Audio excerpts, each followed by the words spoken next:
Welcome back to Watching the Throne on the Late Night Chat Network, episode 8. Booyah.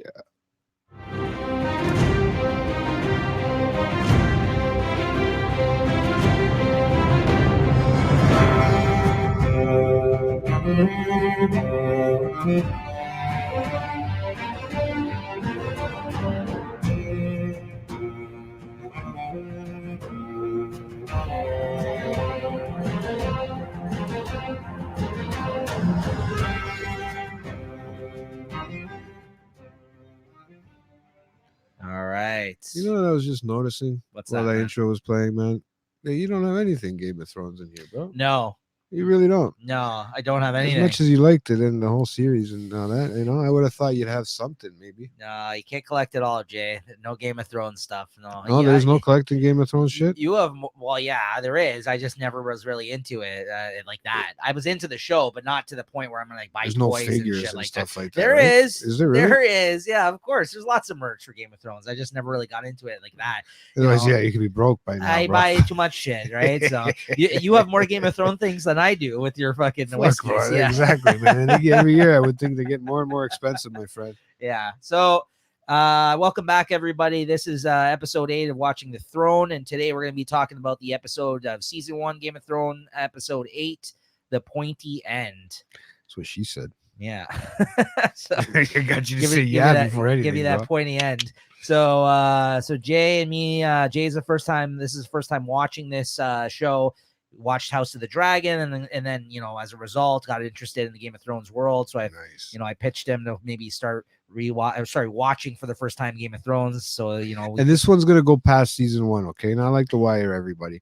I guarantee you guys, I promise you right now, this is gonna go past season 1 because I'm really enjoying this. I hope so. And I am really getting into this. Fuck, I should have did this 10 years ago. Well, now I'm reinvested now. I mean, for somebody who watches all the shows, I did tell you many times. Yeah, but you know what? This is a big one to watch, and at the time, there's a lot of stuff to do, man. You know what I mean? Not only that, though, the reason I say that you should have watched this, though, is for the fact that I'm not really into too much fantasy stuff, and I liked this show. So that's what I mean. Like, even me, like, as somebody who's like maybe more into this stuff maybe than you, but not to the point where, like, like I said, I've referenced other things that are sort of like this, but different still. Lord of the Rings is different, but like shit like that, like I'm not really into Lord of the Rings, really. Well, when this was out, there was a lot. When this first season came out, there was a lot of other shows that were out at that time that were really good. Speaking of like what 10, how many years back? We're going 20 years now, almost 10 years. 10 years at least. Yeah.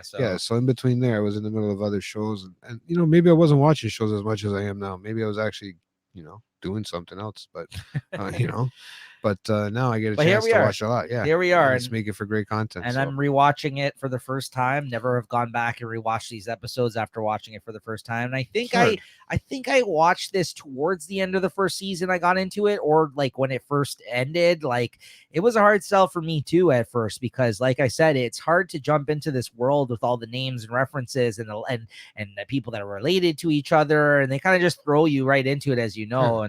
And I feel like if I didn't know, or like you having watched House of the Dragon first, or like if I hadn't been told by many people that it was something good to continue with, I might have jumped ship as well, right? So that's what I mean. This one here too, you had to learn a new language basically if you didn't have the proper subtitles, and you know what I mean. It's not like rewatching it now for you. Everything's there and it's perfect, right? Right. So I'm enjoying it. I really am. So this is a crazy episode, guys. This is a really good one. Things. Yeah. So this is where we're making our way to the end of this first season. Big things are happening. So let's get into what happened in this episode. So the episode, opens up with the whereabouts of Ned's children, Arya and Sansa, because where we left off at the end of the last episode, Ned had a knife to his throat, and so you basically see that both his daughters are still in King's Landing with him. Arya, we cut to her seeing her sword fighting instructor, who everyone thinks is like a dance instructor or something like that. A fairy. They get ambushed. He get ambushed by Lannister's men, army, essentially, or the King's army, essentially. That was a freaking crazy scene, eh? Yeah, about 6 of them barge in on their little practice of her trying to learn how to sword fight. And basically, the instructor and her doubt the fact that her father wants to see her, and then they question the fact that why would he be sending Lannister guards? And Arya basically says, "Yeah, fuck that. I'm not going with you guys. I don't have to, and I'm not going to." And the instructor kind of backs her up to the point where the men try to advance on him with the wooden test sword that he uses. He takes out five men. He takes out with the wooden sword. Okay, the one that's not an actual sword that they use. Took me a second, yeah. It takes out 5 of them because and then he starts yelling out the fact, "Oh, do you know who I am? I'm like, so and so, a master of the sword." And he starts, yelling about his, how skillful he is and everything else, and his name, which I didn't pick up on, I forgot. But anyways. Yeah, so he doesn't go down without a fight, this guy, but he takes out all 5 of them. But of course, he can only injure them with the wooden sword, not kill them. Yeah, unfortunately. And then there's one man standing. He comes at him. He cuts his wooden sword in half. He turns to Arya. He says basically, like, "Get out of here." Like, he basically run to go find your father. So it looks like he's fucked there at the end of that scene. But we don't see that confirmation of that. We don't see him get killed. But he basically, like, the men are getting up now that he just beat the shit out of slowly, and he's up against the one guy with no fucking sword. So yeah, it doesn't look good for him at the end of that. But yeah, he this is him here, Sierra Ferroli. There you go. His name is. Yeah, thanks for looking them up. Yeah, but yeah, he tells her to run, and he saves her essentially as a result of that. So that was a really great scene. I was really happy that he was able to do that. But and he basically, he tells her to, he's really rooting for her to, not back down and shit like that. I remember, I forgot what the hell he yelled out to her, but it's something that's not today. Yeah, he literally was talking about this prior to these men kind of bombarding them, and he basically led by example of what he was trying to teach her. What do we say about death? Not today. Yeah, that's right. And that actually comes up. That's a saying that she busts out later on, I believe, if I'm not mistaken. So yeah, that is an important thing. So there you go. Did he was? I didn't see it. If they actually killed him at the end, or if he was just. They don't show him. They don't show him get killed at the end of that. So let's keep our fingers crossed. He's still around. It doesn't look good for him though. No, I mean, he did the best he could. Yeah, Sansa runs off. She hides. But then as she goes to run off and hide, the Mountain encounters her. So he basically comes across her, and she gets captured essentially. So Arya's out and about, and Sansa gets caught, but the Mountain catches her, and then Arya, she ends up encountering, I guess, that bully kid from the previous kind of, like, I guess, episodes, and he tries to grab her, and she accidentally turns around and stabs him with her fucking sword. Accidentally, or you think? Well, no, it was accident. It was a reactional thing, but that's what I mean by accidentally. Like, she was. He came after. He grabbed it. He grabbed her arm because he kind of knew what was going on. It seemed like, and she turns around and pokes him with it, and right in the belly, and he falls, and she runs off. She's off, right? So, but again, she's on pins and needles because as a result of everything that fucking happened to her, right, previous to that scene. So I mean, like, I'm not surprised that that was a reaction, right? Yeah. Then we cut to a scene, and Ned's in the dungeons, and Lord Varys, brings him water, as he's now imprisoned in the dungeon. Basically gives him an update on things happening, essentially, that he's now prisoner for treason or whatever, right, as a result of not bending the knee to the king. And now he couldn't, poor guy, man. That's what I would have been. That would have been my excuse. Right. Poor guy. I'm a cripple right now. Then we go over to the Night's Watch. We find some dead bodies, I guess, a result of where we left them last episode with the hand that the direwolf found. This is crazy, eh? This scene coming up next. Yeah. The dead bodies basically are found from, I guess, outside the wall. Yeah. But Sam is quick to catch on to the fact that no rot smell is found on them, despite them being out there for quite some time. And these are the same dudes, I think, that we encountered at the start of the series, which we saw them, something encountered something out coming there. Up, yeah. But, and they wouldn't have had that death smell, I think, because it's frozen out there. I don't think you would really have that smell of death. Would you really? Well, I mean, they are. I think so. Even if they are frozen, I think they're. Knows out there, let us know. Yeah, I think so. I mean, maybe that's a question for Killer Content Leslie over there, right? And Leslie Stats, because I'm sure there were some dead bodies that were frozen in the freezer over the years. And these. We should ask her that for our game.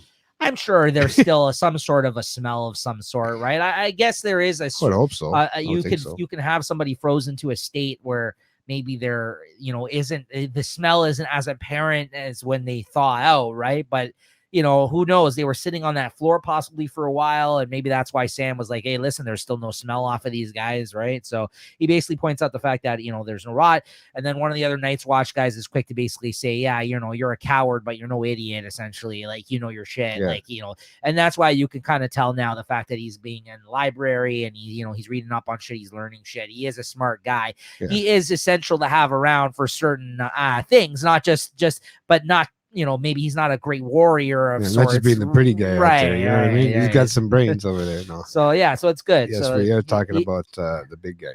Guys. So he gets a good opportunity there to kind of, point that out, and they kind of give him respect for that, it seems like.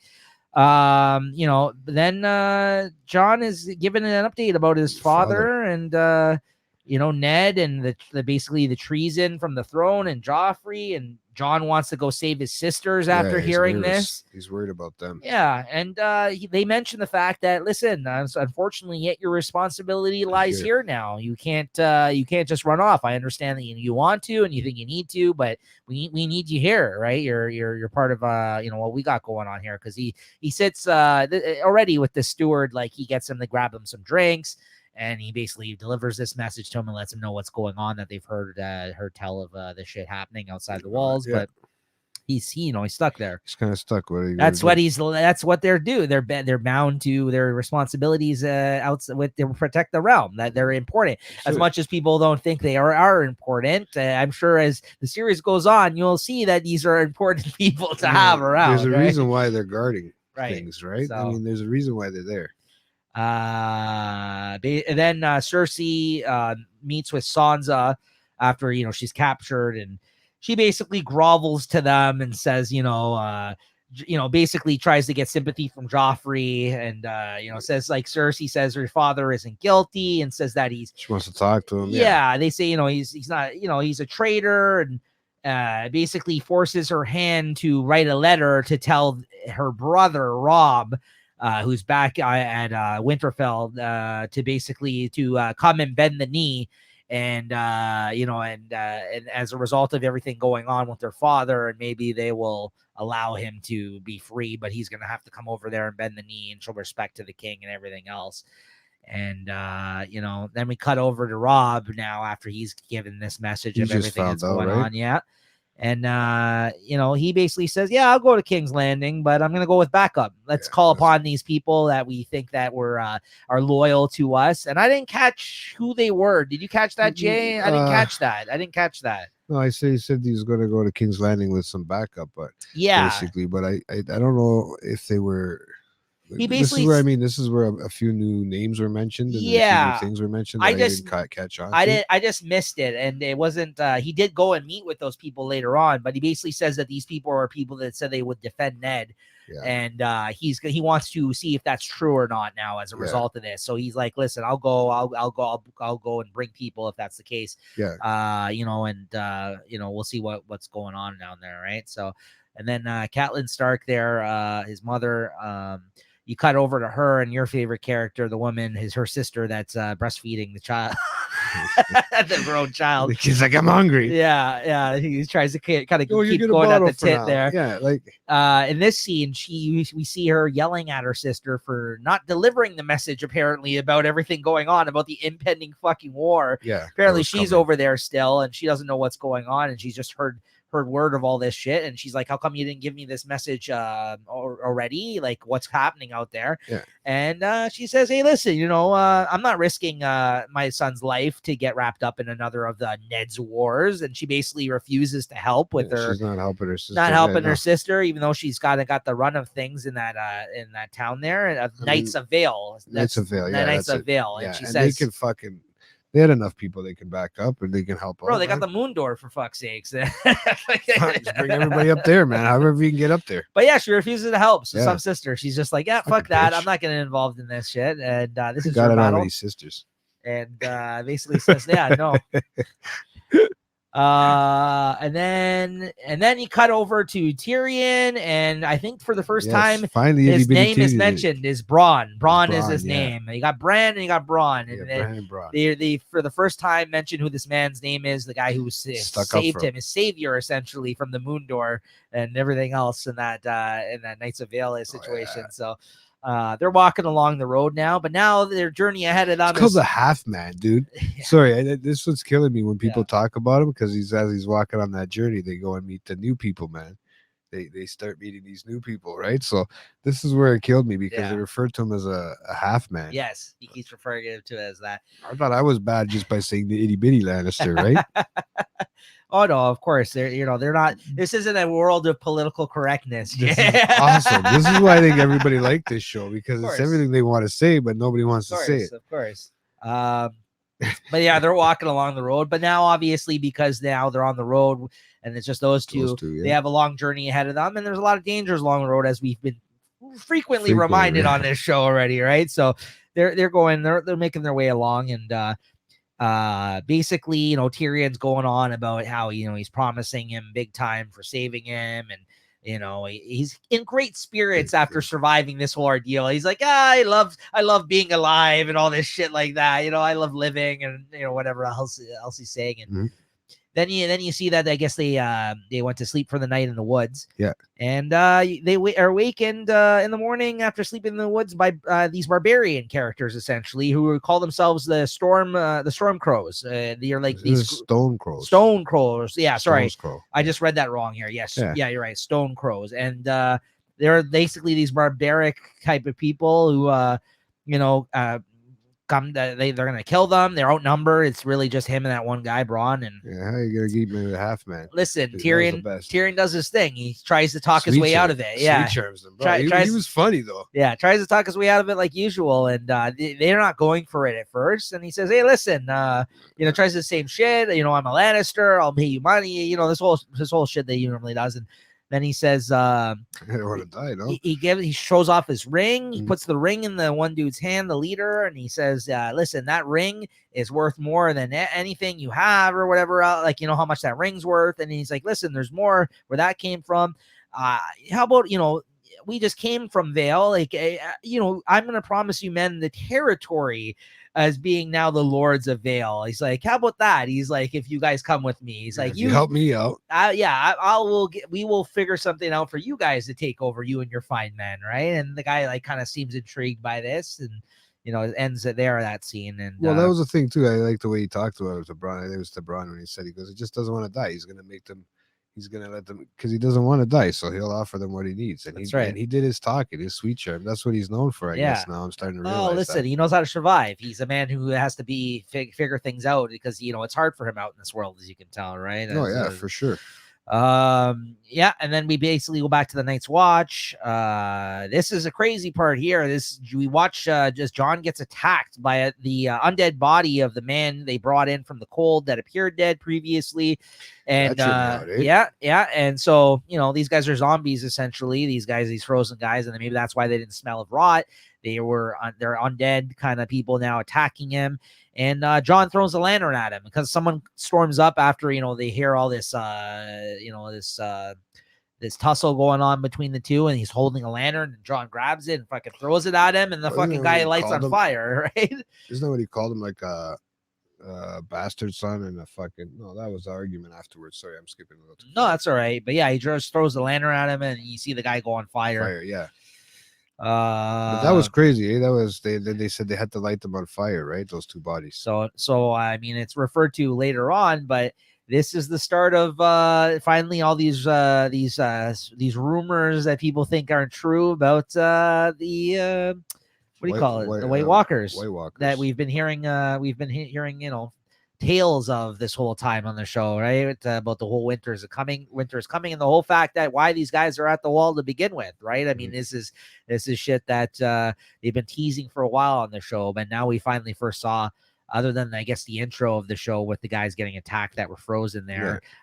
You see the first kind of evidence of possibly one of these things or whatever they turned him into, whatever that was, right? This undead guy, right? So I'm still wondering if it's that wilderness chick that's talking to that wild broad that they had in the last Lot to episode. see. We'll have to see where that Yeah, goes, right? lot to see.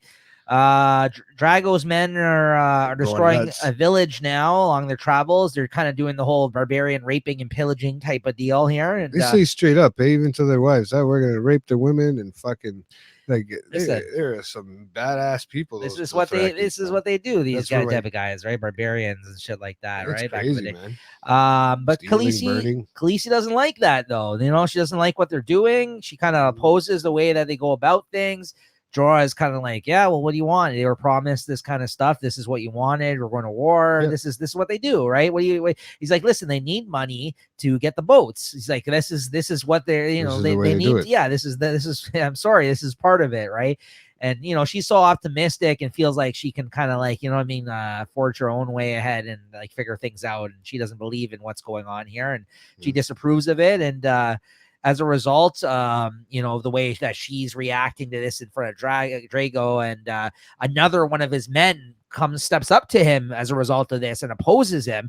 And then it's fucking a combat to the death, essentially, between Drago and him. And Drago makes quick work of this fucking guy, kills him, one of his men, because he steps up to him as a result of everything happening with the Khaleesi. He fucking makes slices his throat or whatever, kills the guy, right? But he opposed Drago, and he tried to take him out. He ripped his fucking tongue right out through his neck, dude. Yeah. That was awesome, man. But Drago but she didn't want the women killed. That's the thing, right? Like she was specific about the women and that. Right. As a result of this battle, though, he does get fucked up a bit. He gets cut up on his chest, and he's sitting there all injured. And a woman comes up to Khaleesi and basically tells her that she's like she knows of healing methods and stuff like that she was taught, and she offers to help him as a result of his wounds. And he kind of is like sitting there grumbling. He's like, okay, because she has to convince him. He's like, okay, yeah, okay, go ahead. Like, essentially, like, so we're going to see what this Well, he basically pushed himself into the fucking sword or whatever that was. He did it purposely. He's like, I got a fucking muscle tip right through that thing, man. He goes, come on, buddy. Listen, you can't look bad in front of your men like that, right? I can't, I mean, this is the fucking. This guy's just. Can I share this picture, bro? I just have to. Yeah, go ahead, man. Yeah, I'm gonna share this one to you guys because. Please be that part of this show, Jay. If there's anything you ever want to show like that, please throw it up on the screen, because as I'm going through the notes here, I need you to jump in with that kind of shit. So feel free. Yeah, there he is. There's this freaking right here, man. Is this that thing that he just incision? Yeah. Oh, it was nuts, man. Yeah. There you go. Please throw up whenever we're talking about it actually helps. Yeah, it does. It adds to it. It's just that I can't because as I'm going through here, you could jump in with that type of shit. That'd be great, man. But yeah, that's an interesting scene right there. We'll see where that goes. And basically, then we cut over to Rob. You see him dining with the people who he wishes to assist them, and he says goodbye to Bran and tells them that he has to be the Stark in Winterfell, because there's always a Stark in Winterfell. Then he leaves him there on his own, of course, with the people that are now helping him, the woman and Hodor and everybody else. And then he leaves them. He leaves them in Winterfell, and he goes to dine with these people, essentially, that he's looking for to help him in aiding against the Lannisters, essentially, with everything going on, right, with their father. So in King's Landing. Then you see the woman prisoner there, who I keep forgetting her name. Maybe I'll look that up. Yeah. It doesn't. I don't know. I was trying to look out the woman prisoner, but but yeah, go on. What else? I forgot to say when he had threw the tongue on the thing. Did you see how he threw it on the fucking head of he had like a fucking throne of heads that he was sitting on, like all these cut off heads beside him. Drago? Yeah. That was a crazy fucking scene. Sorry, it just killed me, man. When I seen it, I was like, this guy's just a badass today. They're just killing everybody. But yeah, then the woman speaks to Bran about the gods and how they're speaking to him. Like, she feels that he has some sort of special connection with them. And Bran asks, if giants live beyond the wall and like things like this to the woman. And she basically warns him that his brother, she feels, is going the wrong way, like his decision to leave and head where he's heading right now.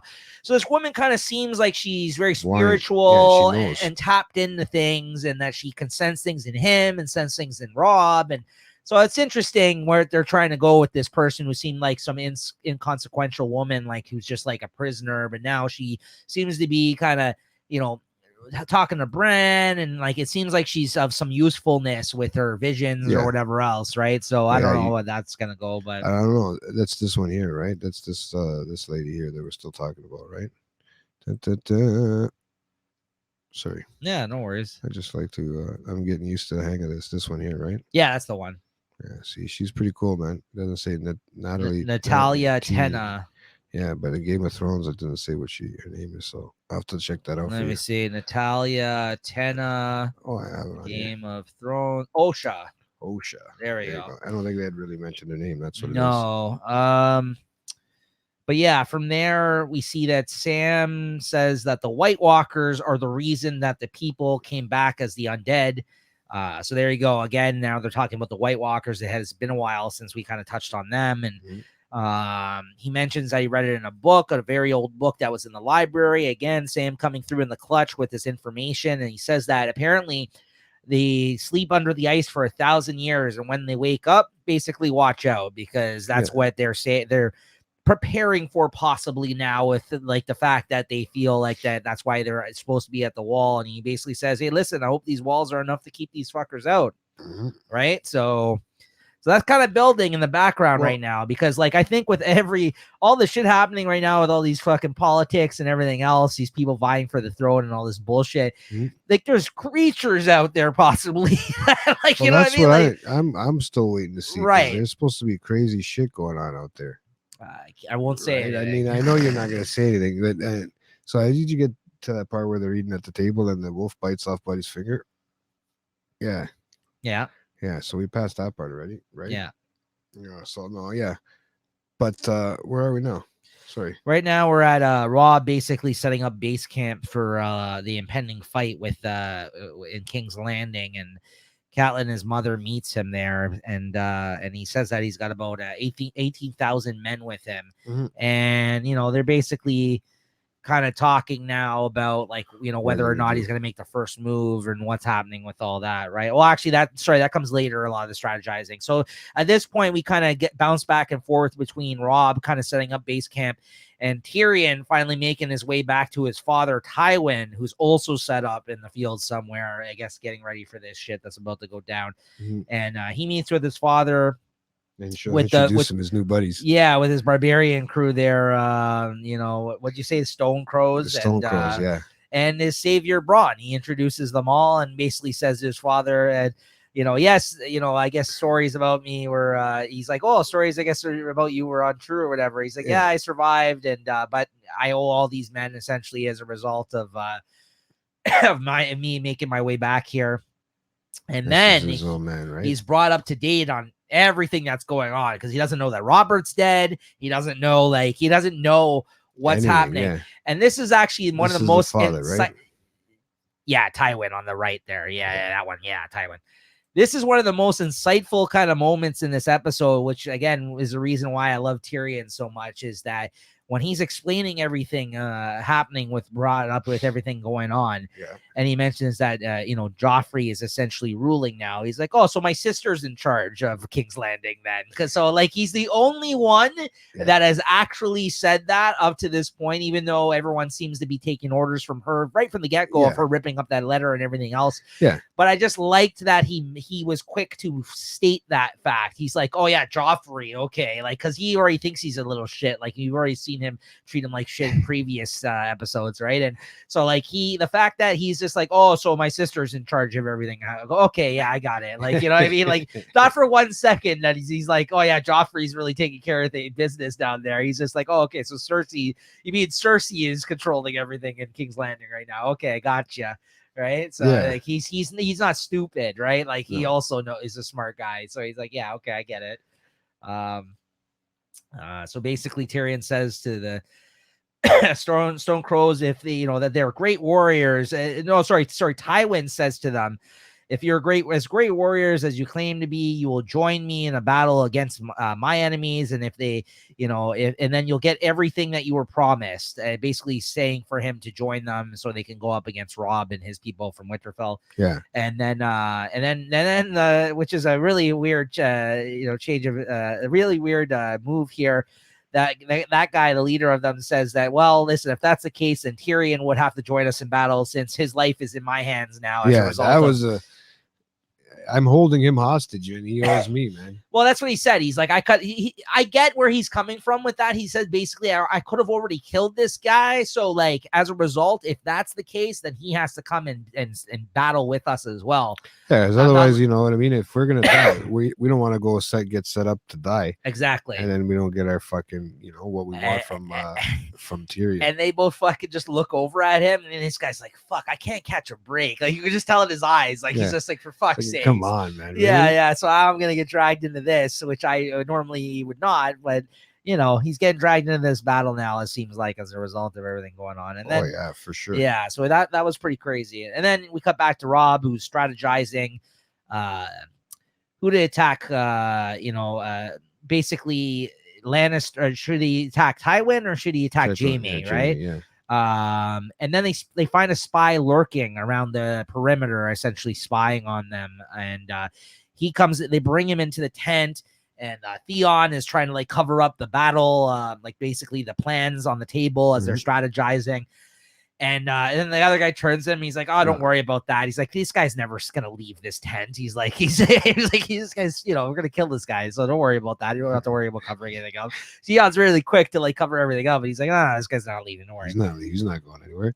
But then in a surprise turn of events, after Rob basically questions him, he shows him mercy as something he thinks his father would do, and all the other people are quick to be like, "Are you fucking crazy? Like, you're not letting this guy go back." And he's like, no. He will deliver the message to him that basically we're coming for him and blah, blah, blah.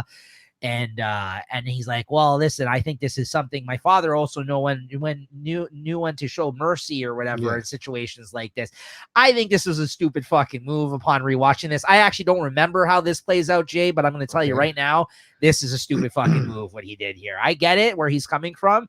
But like in times of war, especially with everything he's got riding with on him right now, like who knows, this fucking guy could turn around and come back and hurt them or something. You never know, right? Yeah. Like this is a bad move, I think, on his part. I get where he's coming from, but come on now. Like this is I agree. What do you think? Yeah, you can't be that can't be a pussy. Too nice all the time. Yeah. You hold your cards until you're ready to, you know, get rid of them.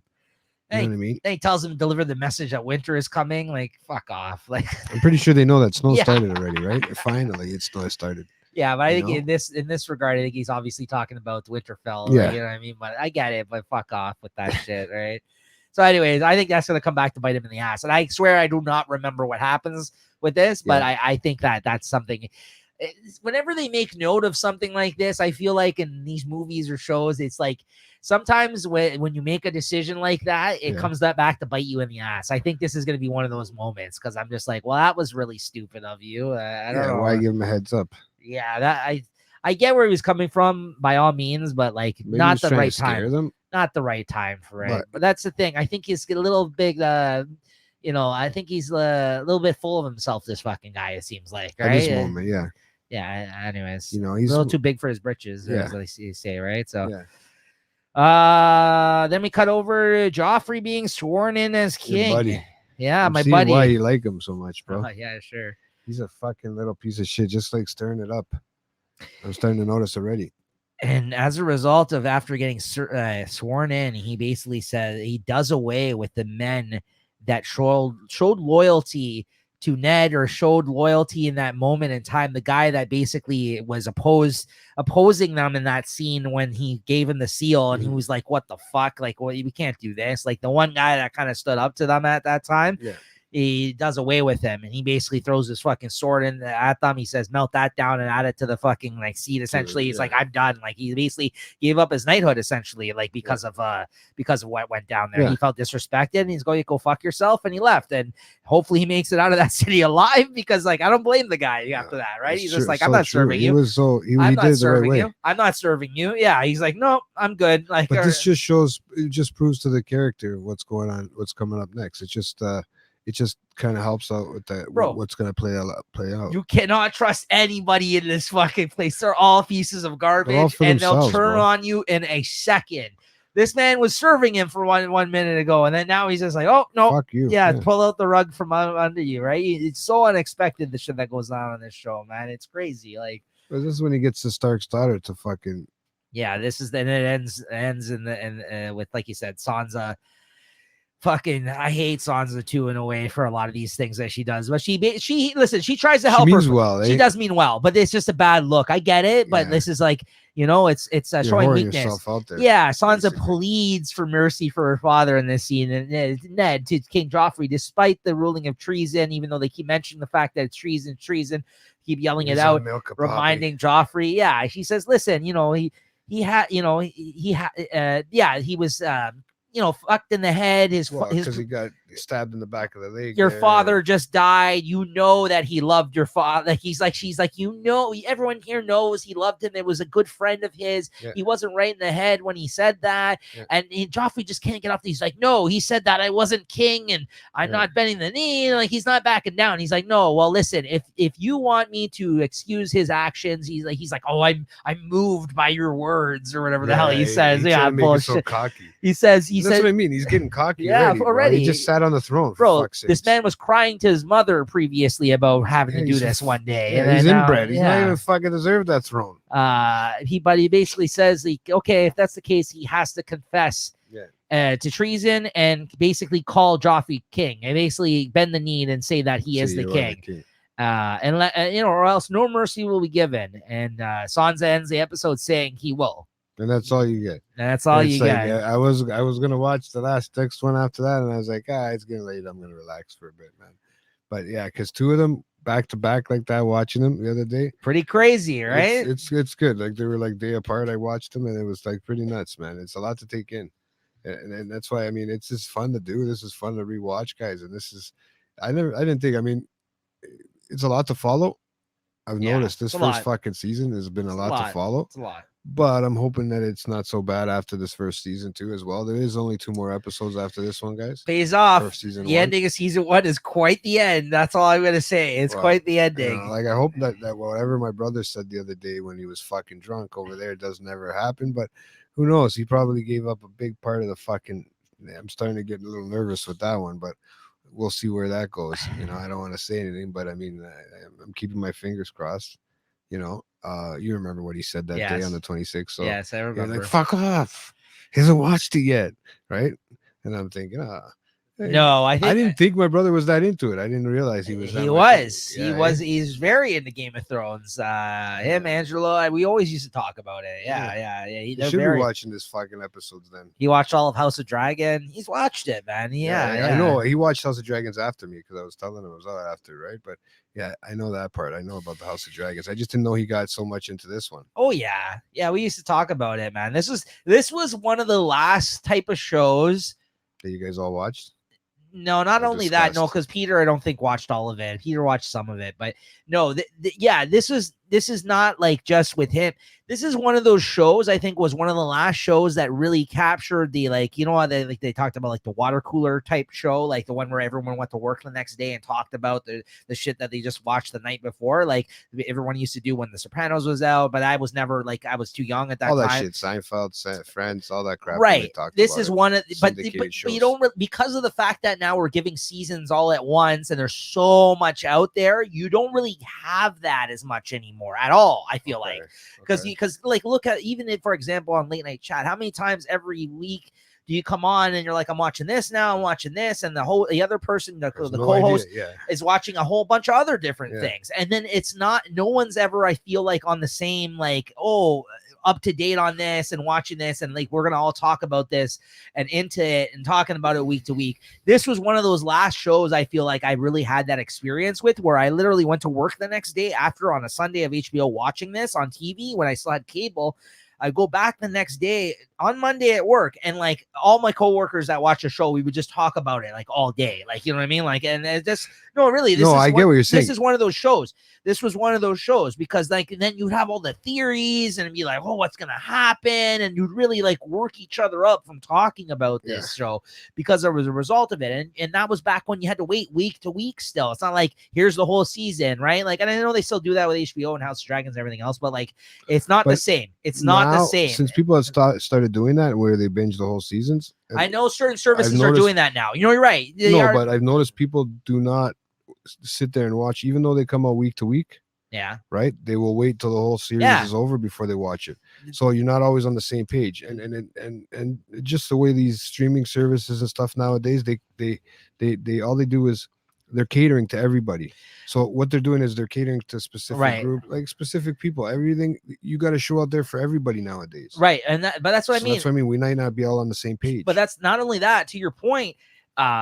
There is a lot of things too where I'm like, oh, okay, I'll just wait till the season's over then. If I'm like halfway, like if the season's halfway through, even if they're slow rolling them out, because some services are doing that purposely now. A lot of the Disney Plus things are all like that.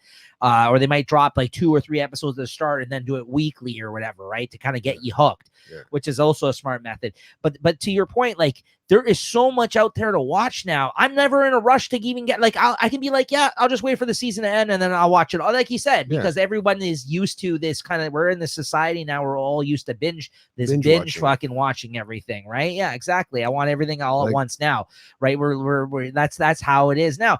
And Game of Thrones 10 years ago, 11 years ago now, like HBO times at their prime, really, because this is after a long line of successes for them, the Sopranos and everything else, right?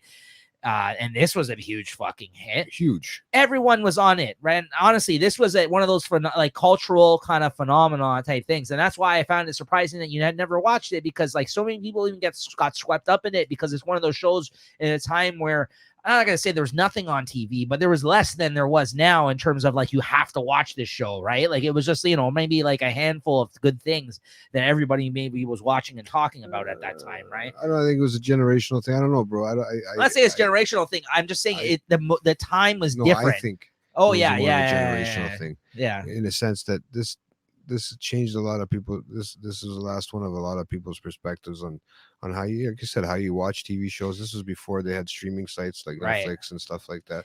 So I mean, it was hard. Most people were watching TV, and it all depended on what kind of cable you had too, right? This isn't really a spoiler, and don't ever go back and rewatch that episode because you're going to kill it for yourself. But there was a time where I sat here with Christina, who was a big fan of the show, who I hopefully comes on one of these episodes and talks it with us, as you know. And we talked about the ending in depth. And there was a lot of fans. This is not a spoiler for you, but there was a lot of people divided on terms of how this show ended. Like lots of shows. Oh, I remember. But there was a lot of people that really fucking hated on the ending of this show. I mean, if you go back into the late night chat episodes, guys, I think it was like 25. It was like before we had video. I feel like it was like "Fuck you, Game of Thrones fans" was the episode's name, because I was on the side of at the time, and we'll see how well that's aged. Where I was just like, listen, it was not fantastic, but I don't think I hated it as much as everybody else did. I was kind of like, people need to shut the fuck up and stop whining, because this was still a great show. And other people like Christina and other people, I feel like were totally like, the whole show's ruined now. Like, I think there were some people that there was really opposing sides, just like The Sopranos. Some people hated that fucking ending. Some people love that ending. But as time has gone on, I feel like some people's opinions change sometimes, and sometimes they appreciate it when they didn't at the time.